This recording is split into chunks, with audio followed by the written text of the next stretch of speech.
الحمد لله نحمده ونستعينه ونستغفره ونؤمن به ونتوكل عليه ونعوذ بالله من شرور أنفسنا ومن سيئات أعمالنا من يهده الله فلا مضل له ومن يضلل فلا هادي له وأشهد أن لا إله إلا الله وأشهد أن محمدا عبده ورسوله أما بعد فإن خير الحديث كتاب الله وخير الهدي هدي محمد صلى الله عليه وسلم وشر الأمور محدثاتها وكل محدثة بدعة وكل بدعة ضلالة وكل ضلالة في النار. أعوذ بالله من الشيطان الرجيم. بسم الله الرحمن الرحيم.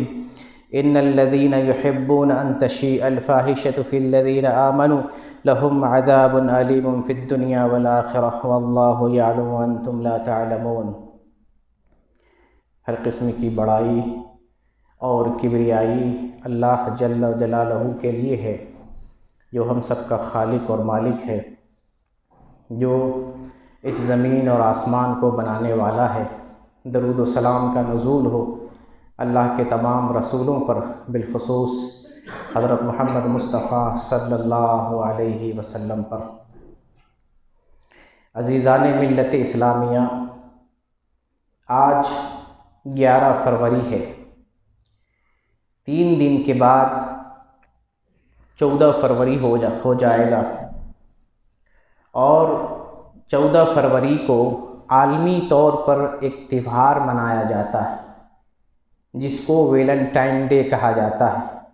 اس کو عربی میں عید الحب کہتے ہیں اور اردو میں عید عاشقاں کہتے ہیں. یہ 14 فروری غیر مسلم مناتے ہیں، کافر لوگ مناتے ہیں، یہودی مناتے ہیں. خاص طور سے عیسائی کی تہوار ہے، وہ لوگ مناتے ہیں. ہمیں ان لوگوں کے تہوار پر اور ان کے طرز عمل پر افسوس نہیں ہے. افسوس اس وقت ہوتا ہے جب غیروں کے تہوار کو مسلمان منانے لگے.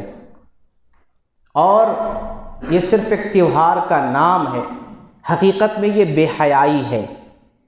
عشق کو فروغ دینا، ناجائز محبت کا اظہار کرنا، زناکاری کو سر عام پھیلانا، لڑکیوں کے ساتھ عشق، معاشقہ، ناجائز محبت کو لوگوں میں عام کرنا، اس کا نام ویلنٹائن ڈے ہے. اسلام اس کی اجازت نہیں دیتا ہے.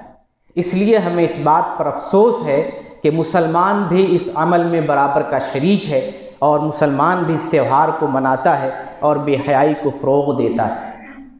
تو آج اس موقع سے میں نے مناسب سمجھا کہ اسلام کی تعلیمات جو حیا سے متعلق ہیں، حیا، اسلام کے اندر حیا بہت بڑی صفت ہے. ایک مسلمان مرد کے لیے، ایک مسلمان عورت کے لیے ایک اعلیٰ اور امتیازی صفت ہے، ایمان کا حصہ ہے. بلکہ جہاں ایمان ہوگا وہاں حیا ہوگی، جہاں حیا نہیں ہوگی وہاں ایمان بھی نہیں ہوگا. اس لیے آج میں نے ارادہ کیا ہے کہ آج کے موقع سے اسلام کے اندر جو حیا کی تعلیم دی گئی ہے، اس حیا کو آپ کے سامنے پیش کروں اور بیان کروں. خاص طور سے جب غیر مسلم لوگ، کفار لوگ، اسلام کے دشمن جب مسلمان کمیونٹی کے اندر، مسلمان سماج کے اندر بے حیائی کو فروغ دینے کی کوشش کریں، اور ان کی ہر ممکن کوشش ہو کہ مسلمان سماج میں بے حیائی کو عام کیا جائے، مسلمان یہودیوں کے راستے پر چلے، مسلمان نصرانیوں کے راستے پر چلے، مسلمان کافروں اور مشرکوں کے راستے پر چلے. جب کافروں کا یہ مشن ہو اور کافر اس مشن میں بڑی شد و مت کے ساتھ کام کرے اور بے حیائی کو، بے دینی کو، کفر کو، شرک کو، بدعت کو، الحاد کو مسلمان کمیونٹی میں پھیلانے کی کوشش کرے، اس وقت ہماری بے پناہ ذمہ داری بنتی ہے کہ ہم اسلام کے دامن کو تھامیں، اسلامی تعلیمات کو دیکھیں، اسلام کو فالو کریں، اور اسلام نے جو حیا کا درس دیا ہے اس درس کو اپنانے کی ہم کوشش کریں. اللہ رب العالمین نے سورہ نور کے اندر ارشاد فرمایا، ان الذین یحبون ان تشیء الفاحشۃ فی الذین آمنوا، بے شک وہ لوگ جو چاہتے ہیں مسلمانوں میں بے حیائی عام ہو جائے۔ یہ کون لوگ چاہتے ہیں؟ ہمارے علاوہ غیر چاہتے ہیں، ہمارے دشمن چاہتے ہیں کہ مسلمانوں میں بے حیائی عام ہو جائے۔ ان الذین یحبون ان تشیع الفاحشہ فی الذین آمنوا، ایمان والوں میں کچھ لوگ چاہتے ہیں بے حیائی کو پھیلانا، بے حیائی کو پھیلانا چاہتے ہیں۔ اللہ کے نزدیک ایسے لوگوں کے لیے بہت عبرتناک سزا ہے۔ اللہ نے بتایا لہم عذاب علیم فی الدنیا والآخرہ، ایسے لوگ جو مسلمانوں میں بے حیائی کو فروغ دینا چاہتے ہیں ان کے لیے دنیا اور آخرت میں دردناک عذاب ہے، دردناک سزا ہے، عبرتناک سزا ہے اللہ کے نزدیک۔ نہ صرف آخرت میں بلکہ اللہ رب العالمین دنیا میں بھی ایسے لوگوں کو عبرتناک سزا دیتا ہے اور دے گا جو مسلمانوں میں، مسلمان کمیونٹی میں، مسلمان معاشرے میں، مسلمان گھروں میں اور مسلمان ملک میں بے حیائی کو فروغ دینا چاہتے ہیں۔ یہ سورہ نور کی آیت ہے، اور دراصل یہاں پر اللہ رب العالمین خبر دے رہا ہے حضرت عائشہ رضی اللہ عنہا کے بارے میں۔ جب کافروں نے آپ کے بارے میں بے حیائی کو عام کیا، یعنی حضرت عائشہ نے غلط کام کیا، یہ جھوٹی خبر کو لوگوں میں عام کیا، یہ صرف ایک جھوٹی خبر تھی جس پر اللہ نے تنبیہ کی کہ ایسی جھوٹی خبر پھیلانے والوں کے لیے دنیا اور آخرت میں سزا ہے، دردناک سزا ہے۔ صرف جھوٹی بے حیائی کی خبر لوگوں میں پھیلانے پر اللہ تعالیٰ نے اتنی شدت کے ساتھ سزا کو بیان کیا ہے۔ تو جو لوگ بے حیائی کا کام کرتے ہیں، بے حیائی پھیلاتے ہیں، بے حیائی کو فروغ دیتے ہیں، اللہ کے نزدیک ایسے لوگوں کی سزا کتنی بھیانک ہوگی۔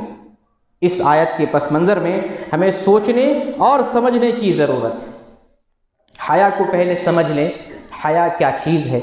حیا ایک صفت ہے، مسلمان مرد اور عورت کا ایک بہترین کردار ہے، ایک اعلیٰ خوبی ہے۔ حیا کی بنیاد پر آدمی بے حیائی نہیں کرتا، جس کے اندر حیا ہو وہ بے حیائی نہیں کرتا، بے شرمی کا کام نہیں کرتا، گناہ کا اور معصیت کا کام نہیں کرتا۔ حیا ایک ایسی غیرت ہے، ایک ایسی صفت ہے، ایک ایسا کردار ہے جو مسلمان مرد اور عورت کو گناہ کرنے سے روکتی ہے، اور حق والوں کو یہ حیا حق دلواتی ہے۔ یہ حیا دو قسم کی ہوتی ہے، ایک فطری حیا ہے جو ہر کسی کے اندر ہے، مسلمان میں ہے، کافر میں ہے، ہر انسان کے اندر ہے حیا، فطری حیا، جبلت میں اور خلقت میں اللہ رب العالمین نے ہر انسان کے اندر حیا ڈال دی ہے۔ جیسے ایک آدمی اپنے ستر کو، اپنی شرمگاہ کو عام لوگوں پر نہیں کھولے گا، یہ حیا ہے، حیا کا تقاضا ہے۔ آدم علیہ السلام یا حوا علیہ السلام میں پھل کھا لیتے ہیں تو برہنہ ہو جاتے ہیں۔ آپ کو یہ کہانی قرآن کی آیتوں کے حوالے سے معلوم ہے، وہ دونوں برہنہ ہو جاتے ہیں، پھر وہ دونوں جنت کے درخت کے پتوں سے اپنی شرمگاہ کو چھپانے لگتے ہیں۔ یہ کیا چیز ہے؟ یہ حیا ہے، اس کا نام حیا ہے۔ یہ اللہ نے جبلت میں اور فطرت میں ہر انسان کے ڈال دی ہے۔ تو جس انسان کے اندر حیا ہے وہ بے حیائی کا کام نہیں کرتا، بے شرمی کا کام نہیں کرتا، گناہ اور معصیت کا کام نہیں کرتا۔ لیکن جس کے اندر حیا ہو وہ انسان اللہ سے خوف بھی کھاتا ہے، بے حیائی کے کام کرنے سے رکتا ہے، ڈرتا ہے، گناہ کے وقت میں اللہ کا خوف کھاتا ہے، اور کسی کا حق ہو تو حق دینے پر وہ آمادہ ہوتا ہے۔ تو ایک حیا میں نے بتایا کہ فطری چیز ہے، اللہ نے ہر انسان کے اندر ودیت فرمائی ہے کہ انسان اپنی شرمگاہ کو اور چھپانے والی چیز کو لوگوں پر ظاہر نہیں کرتا۔ اور ایک حیا ایمانی حیا ہے، ایک دوسری حیا ہے ایمانی حیا۔ وہ کون سی حیا ہے؟ وہ حیا ہے کہ ہم اللہ کے خوف سے گناہ نہ کریں۔ ایک حیا ہم شرمگاہ کو لوگوں پر یا چھپانے والی چیزوں کو لوگوں پر ظاہر نہ کریں، یا لوگوں کے سامنے بیہودہ گوئی اور بیہودہ کام نہ کریں۔ اور ایک حیا اللہ کے ڈر سے گناہ سے رک جانا، اللہ کا خوف کھاتے ہوئے برائی سے رک جانا، یہ ایمانی حیا ہے۔ اور یہ حیا ہر مومن سے، مومن مرد سے، مومن عورت سے اللہ کے نزدیک مطلوب ہے۔ اور سیدنا ابو مسعود رضی اللہ عنہ بیان کرتے ہیں، نبی کریم صلی اللہ علیہ وسلم نے ارشاد فرمایا، ان مما ادرک الناس من کلام النبوۃ الاولی اذا لم تستحی فاصنع ما شئت۔ نبی کریم صلی اللہ علیہ وسلم ارشاد فرماتے ہیں کہ پچھلے تمام انبیاء کی شریعت میں اور نبوت میں یہ بات ملتی ہے، اذا لم تستحی فاصنع ما شئت، اگر تم کو شرم نہیں آتی ہے، حیا نہیں آتی ہے تو کچھ بھی کرو۔ یعنی پچھلی تمام امتوں کے اندر اور تمام نبیوں کے اندر یہ بات پائی جاتی ہے کہ ان کے ہاں حیا پائی جاتی تھی، انبیاء حیا کرتے تھے، ہر نبی کی امت حیا کرتی تھی، حیا تمام نبیوں کے اندر پائی جاتی تھی۔ اس لیے کہا گیا ہے کہ اگر تمہارے اندر حیا نہیں ہے تو کچھ بھی کرو۔ انسان جب دیکھتے ہیں بے حیائی کا مظاہرہ کرتا ہے تو لوگوں کے سامنے، سڑک پہ، پارک میں، کلبوں میں اور لوگوں کی نظروں کے سامنے ایسی بیہودہ حرکت کرتا ہے جو جانور بھی نہیں کر سکتا۔ وہ حرکت انسان کب کرتا ہے؟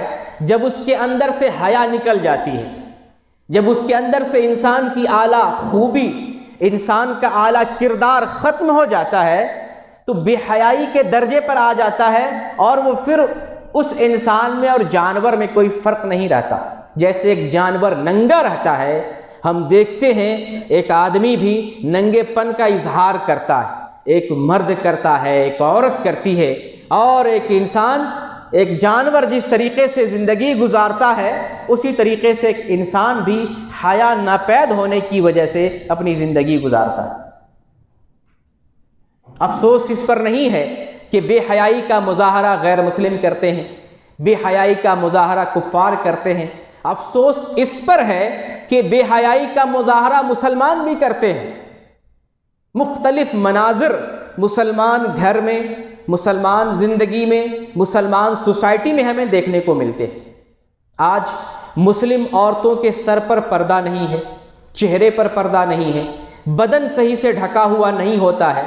اس کا مطلب مسلم عورتوں کے اندر حیا کا فقدان ہے، حیا نہیں پائی جاتی ہے۔ مسلمان مردوں کی نظریں نیچی نہیں ہوتی ہیں، وہ نظریں لڑکیوں کو تلاشتی ہیں، گناہ کے کاموں کی طرف وہ نظریں اٹھتی ہیں۔ یہ نظریں جب تنہائی میں ہوتی ہیں تو گندی تصویر دیکھتی ہیں، یہ نظریں جب اکیلے پن میں انسان ہوتا ہے اس کے ذریعے ہم فحش کاری کر رہے ہوتے ہیں۔ یہ کون سی چیز ہے؟ یہ بے حیائی ہے۔ اس کا مطلب یہ ہے کہ اس آدمی کے اندر حیا ناپید ہے، حیا ختم ہو گئی۔ تو حیا اسلام کے اندر مسلمان سے، مومن مرد سے، مومن مرد عورت سے مطلوب ہے کہ ہم حیا کا کردار اپنے اندر پیدا کریں، تاکہ سماج کے اندر جو بے حیائی پھیلی ہوئی ہے اس سے اپنے آپ کو بچائیں، اور بے حیائی کے کسی کام میں ملوث ہونے سے بھی ہم اپنے آپ کو روک سکیں۔ نبی کریم صلی اللہ علیہ وسلم نے حیا کو ایمان کا حصہ قرار دیا ہے۔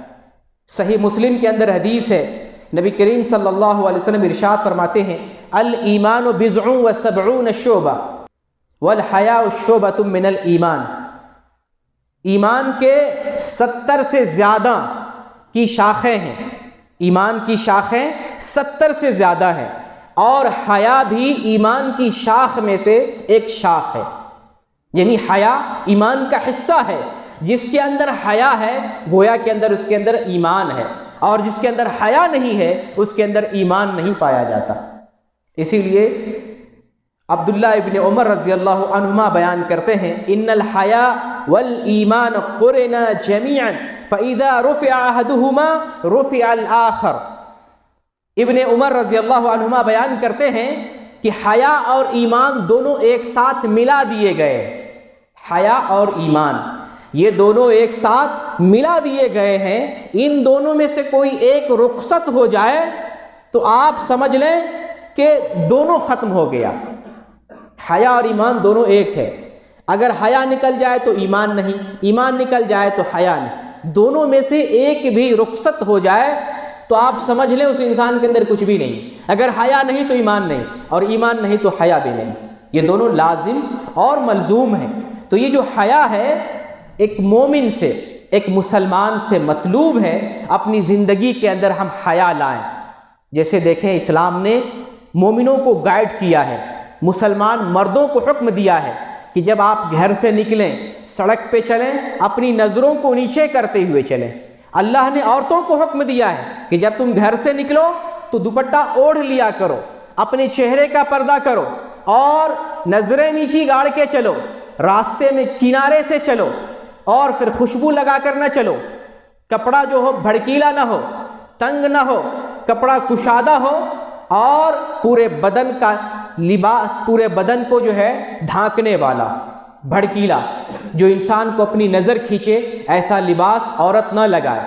یہ مسلمان مرد کو ایک طرف حکم دیا گیا، دوسری طرف مسلمان عورتوں کو حکم دیا گیا۔ لیکن جب ہم اپنے معاشرے کو دیکھتے ہیں تو نہ مرد اس انداز میں راستے پر چل رہا ہوتا ہے، نہ اس عورت کی کوئی جو ہے مسلمان عورت کی ایسی پہچان ہوتی ہے جو مسلمانی پہچان۔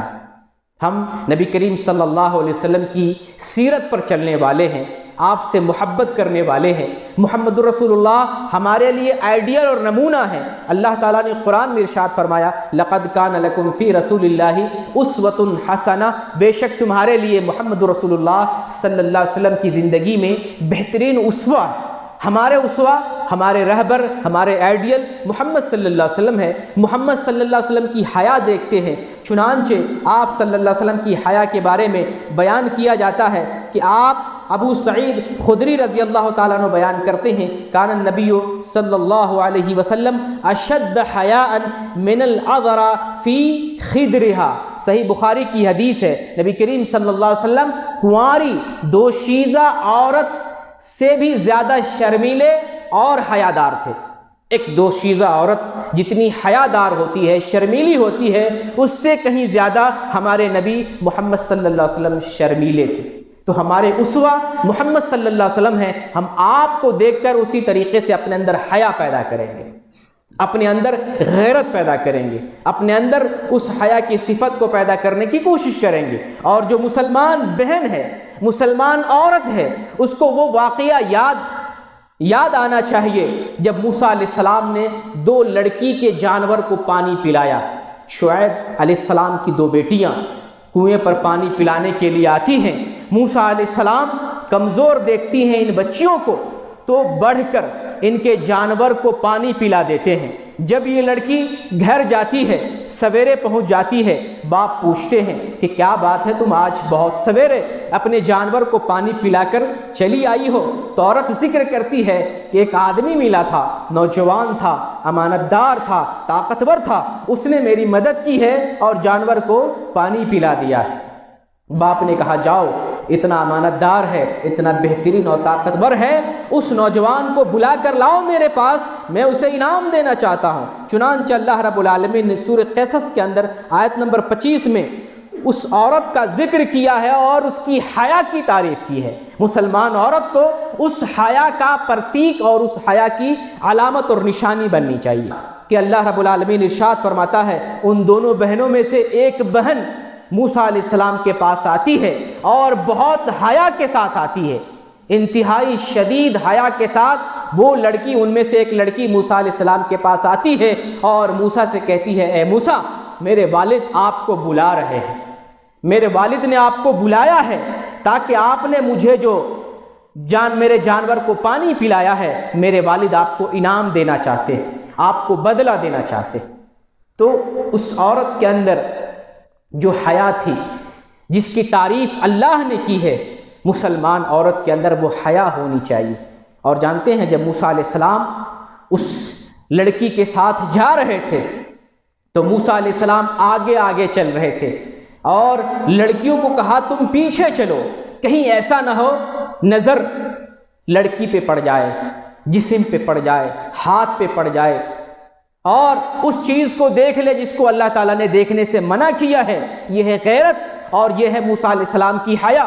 موسیٰ علیہ السلام کہتے ہیں میں آگے چلتا ہوں، تم دونوں پیچھے چلنا، اگر کہیں راستہ میں بھول جاؤں تو ڈھیلا پھینک کر، پتھر پھینک کر مجھے سیدھے راستے کی طرف رہنمائی کرنا۔ یہ اسلامی حیا، تو ایک مسلمان سے، ایک مومن سے یہ حیا مطلوب ہے، اس حیا کو اپنے اندر پیدا کرنے کی ضرورت ہے۔ لیکن ہم دیکھتے یہ ہیں کہ ہمارے سماج میں، ہماری بستی میں حیا کا یہ پرتو نظر نہیں آتا۔ اللہ رب العالمین نے ہمیں حکم دیا ہے اور اللہ کے رسول نے ہمیں حکم دیا ہے کہ ہم حیا کے راستے پر چلیں، اپنے اندر حیا کی خوبی پیدا کریں۔ نبی کریم صلی اللہ علیہ وسلم ارشاد فرماتے ہیں استحیوا من اللہ حق الحیا، اللہ سے حیا کرو، اتنا حیا کرو جتنا حیا کرنے کا حق ہے۔ صحابہ کرام کہتے ہیں اللہ کے رسول ہم تو اللہ سے حیا کرتے ہیں، ہم تو اللہ سے شرم کرتے ہیں اور ہم اس بات پر اللہ کا شکریہ ادا کرتے ہیں۔ نبی فرماتے ہیں کہ تم جو اللہ سے حیا کرتے ہو وہ حیا نہیں ہے، حیا میں بتاتا ہوں حیا کیا ہے۔ اللہ سے حیا کرنے کا مطلب یہ ہے کہ تمہارے جسم میں جو سر ہے اور اس سر میں جو چیزیں ہیں ان سب کی حفاظت کرو۔ اس سر میں کیا ہے؟ اس سر میں دماغ، اس سر میں آنکھ، اس سر میں زبان، ان سب کی حفاظت کرنی ہے۔ نہ آنکھ سے غلط دیکھنا ہے، نہ زبان سے غلط بولنا ہے، اور اس سر کو اللہ کی عبادت کے لیے جھکانا ہے، غیر اللہ کے لیے نہیں جھکانا ہے۔ اور پھر نبی نے فرمایا کہ اس سر کی اور اس میں جو کچھ ہے ان سب کی حفاظت فرماؤ، اور یہ جو پیٹ ہے اور اس پیٹ میں جو کچھ ہے ان سب کی حفاظت فرماؤ۔ ان سب کی حفاظت پیٹ میں کیا ہے؟ اس میں دل بھی ہے، اس میں شرمگاہ بھی ہے، اور اسی کا حصہ ہاتھ بھی ہے، اسی کا حصہ پیر بھی ہے۔ اللہ حکم دیتا ہے کہ ان سب چیزوں کی حفاظت کرو، ہاتھ کی حفاظت کرو، پیر کی حفاظت کرو، دل کی حفاظت کرو، پورے جسم کی حفاظت کرو، شرمگاہ کی حفاظت کرو۔ یہ حیا ہے۔ اور موت کو اور اسی طریقے سے انسان جب مر جائے گا، سڑ جائے گا، گل جائے گا، اس وقت کو یاد کرو، اور ساتھ ساتھ جو آدمی آخرت کی فکر کرتا ہے وہ آدمی دنیا کی زیب و زینت کو ترک کر دے۔ جو شخص ایسا کرتا ہے دراصل وہ اللہ سے حیا کرتا ہے، اس طرح حیا کرتا ہے جس طرح سے حیا کرنے کا حق ہے۔ یہ حیا ہے۔ اس حدیث کا مصداق اپنے آپ کو بنا لیں۔ یہ ترمذی کی حدیث ہے اور حسن درجے کی حدیث ہے۔ اس حدیث کو اپنا زیور بنا لیں، اپنا ہتھیار بنا لے، اسلحہ بنا لے۔ جس میں جو کچھ ہے ان سب کی حفاظت کرنا حیا میں داخل ہے۔ آنکھ کی حفاظت کرنا، دل کی حفاظت کرنا، سوچ اور فکر کی حفاظت کرنا، ذہن میں گندے خیالات نہ آئے اس کے لیے کوشش کرنا، شرمگاہ کی حفاظت کرنا، ہاتھ سے کوئی غلط کام نہ ہو اس کے لیے کوشش کرنا، پیر سے گناہ کی طرف چل کر نہ جائیں اس کے لیے کوشش کرنا، یہ حیا کی علامت ہے۔ جو شخص اس حدیث پر عمل کرتا ہے گویا کہ وہ شخص حیا کا مکمل نمونہ پیش کرتا ہے۔ تو میرے مسلمان بھائیوں، جو 2-3 دن کے بعد 14 فروری ہے اور 14 فروری کو جو ویلنٹائن ڈے منایا جاتا ہے، بے حیائی کا اظہار کیا جاتا ہے، دراصل یہ اسلام مخالف تہوار ہے۔ اس سے ہمارا ایمان ختم ہوتا ہے، اس سے ہماری حیا ختم ہوتی ہے، اس سے مسلمانوں کی پہچان ختم ہوتی ہے۔ کیا آپ نے نہیں دیکھا 2-3 دن پہلے کرناٹک میں ایک مسلمان لڑکی نے پردہ لگا کر کالج میں جانے کی کوشش کی؟ یہ ویڈیو آپ نے دیکھی ہوگی۔ ہمت کا اور جرأت کا اس نے مظاہرہ کیا، یہ حیا ہے۔ اسی طریقے سے حیا ہر مسلمان بہن کے اندر ہونی چاہیے، اور یہ حیا کا نمونہ مسلمان مردوں کے اندر، آنکھوں میں اور دل کے اندر اور مسلمان کی زندگی میں ہونا چاہیے۔ اللہ رب العالمین سے دعا کرتے ہیں بار الہ مسلمان کمیونٹی میں جو لوگ بے حیائی کو فروغ دینا چاہتے ہیں ان لوگوں کو تو دنیا میں عبرناک سزا دے۔ بار الہ ہم لوگ کمزور ایمان والے ہیں، ہمارے ایمان کو تو تقویت عطا فرما دے۔ بار الہ ہمارے دامن میں اعمال کی کمی ہے، اخلاص کی کمی ہے، ہمارے اعمال کو تو قبولیت سے نواز دے، ہمارے عملوں میں اخلاص پیدا فرما دے۔ بار الہ ہمارے دل کے اندر للہیت پیدا کر دے، خشیت پیدا کر دے۔ ہم جب تک دنیا میں رہیں اسلام پر اور دین پر قائم اور دائم رہیں، اور جب ہمارا خاتمہ ہو تو ایمان پر خاتمہ ہو۔ آمین۔ وآخر الدعوانا ان الحمد للہ رب العالمین۔